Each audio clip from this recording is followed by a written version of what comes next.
When did you realize you were the villain? I was telling my sister about my awful coworker who kept stealing my ideas in meetings, going on about how she'd wait for me to start talking then jump in with my thoughts. One day I'm ranting about this to my sister, and she goes, "Didn't you just tell me last week how you're always prepared with counterpoints to people's ideas?" And it hit me. I wasn't contributing original thoughts, I was just waiting to debate everyone else's. I was that person in meetings everyone hates. Still cringe thinking about how many colleagues probably dreaded when I'd open my mouth. When my ex and I broke up, I told everyone she cheated. She didn't. I was just mad and wanted people on my side. It took me like 2 years to realize how messed up that was. The worst part is that our mutual friends believed me without question. By the time I tried to set things right, some people didn't even want to hear it because they'd already formed their opinion of her. I basically ruined her social life because I couldn't handle being dumped. Not my proudest moment. I used to borrow my roommate's fancy shampoo because mine was cheap and hers made my hair super soft. Just a tiny bit each shower, figured she'd never notice. Then one day I overheard her on the phone saying she thought she was going crazy because her shampoo kept running out way faster than it should. She was literally questioning her sanity because of me. Confessed immediately and bought her 2 bottles. Still feel like garbage about it 5 years later. My kid's teacher sent home a note about how he was being disruptive in class. I went full mama bear mode. Emailed the principal saying the teacher was targeting my son. Made a huge fuss. Then at the parent meeting, they showed me video of my kid literally crawling under desks, throwing pencils, and making animal noises during lesson time. I had spent a week trashing this teacher to anyone who would listen. Had to eat the biggest slice of humble pie ever and apologize to everyone involved. I was the guy who always corrected people's grammar and facts at parties. Thought I was being helpful. Actually, it's whom not who or actually, that study was debunked. One night my friend recorded me doing it and played it back. I sounded like such a pretentious jerk. Nobody was asking for corrections. I was just making people feel stupid and killing conversations. I ghosted a guy after 3 great dates because I got busy with work and forgot to reply. 6 months later, ran into him at a coffee shop and he looked like he'd seen a ghost. Turns out his previous girlfriend had suddenly died in an accident, and then I disappeared without a word. He'd been worried something terrible happened to me too. I still feel sick about it. Thought I was just being flaky, but I added genuine trauma to someone who was already hurting. When I was telling my therapist about how my boss is always micromanaging me, and she asked, "What happens when she gives you a task without detailed instructions?" And I said, "Well, usually I do it wrong or forget parts of it." And there was this long silence before my therapist said, "So she's not micromanaging, she's just managing." That one hurt. I used to pride myself on being brutally honest. I'm just saying what everyone's thinking. Then at a family dinner, my teenage cousin called me out. "You know, being honest doesn't mean you have to be cruel." She was right. I realized I wasn't being truthful. I was just being mean and hiding behind honesty as an excuse. Had to take a hard look at why I felt the need to tear people down. Still working on it, but trying to use my words to build people up now.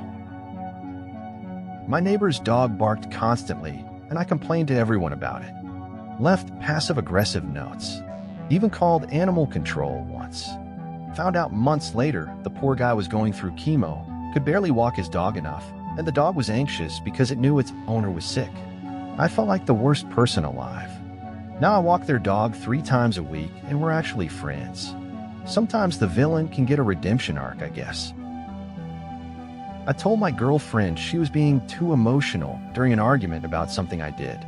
The look on her face, I'll never forget it. She quietly said, "I'm allowed to have feelings about things that hurt me."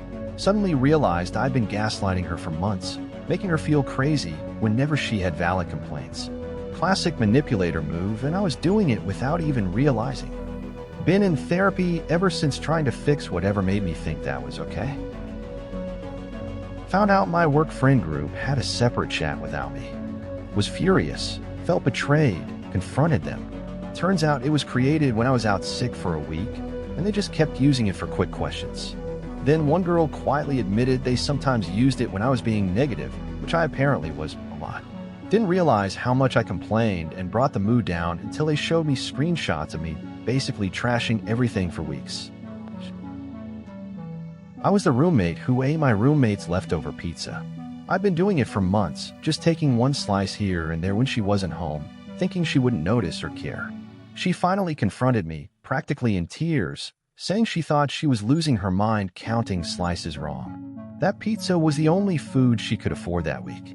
I had a full fridge of my own stuff and just took hers because it was convenient. Still ashamed 10 years later.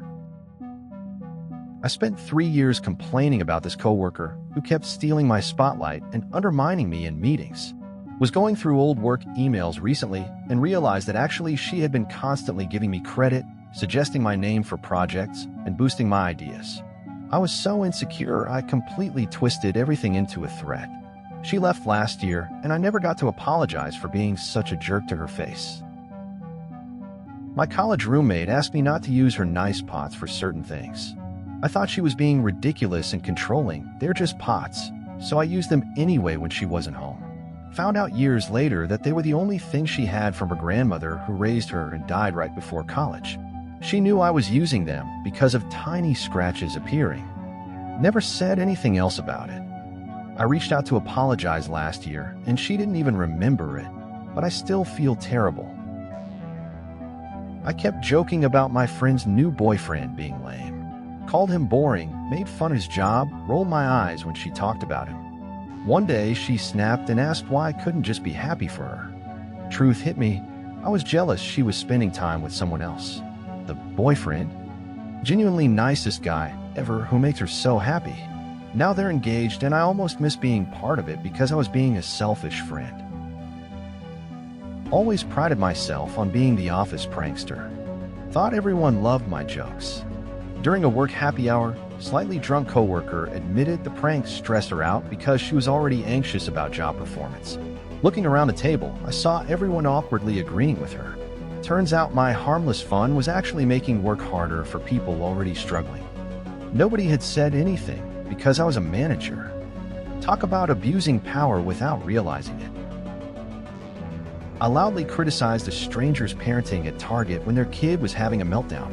Said something like, some people shouldn't have kids if they can't control them. The mom turned around with tears in her eyes and said, he's autistic, and we're coming from a therapy session that didn't go well. I've never wanted the floor to swallow me whole more than that moment. Now I'm the first to offer help instead of judgment to struggling parents. Realized I was the villain when my boyfriend and I broke up, and literally all our mutual friends took his side. Like every single one. Made me stop and think real hard about how I'd been acting. Turns out constantly criticizing someone under the guise of just trying to help them improve is actually toxic AF. I thought I was being supportive by pointing out his flaws. Took a year of therapy to understand what healthy support actually looks like. Was telling my buddy how this annoying guy at work keeps trying to take credit for my ideas, and my friend was like, wait, is that the presentation you told me Jake helped you brainstorm for last week? And I was like, well, yeah, but I did most of it, and he just gave me this look. Made me realize I'd been minimizing everyone else's contributions while exaggerating mine. Had to do some serious soul-searching about why I couldn't share credit. I ghosted a girl after dating for 3 months because I wasn't feeling it anymore. Seemed easier than having an awkward conversation. Ran into her a year later, and she told me how much that screwed with her head, made her question everything about herself. She'd spent months wondering what she did wrong when it wasn't her at all. The look in her eyes when she told me, I'll never forget it. Now I have proper breakup conversations no matter how uncomfortable.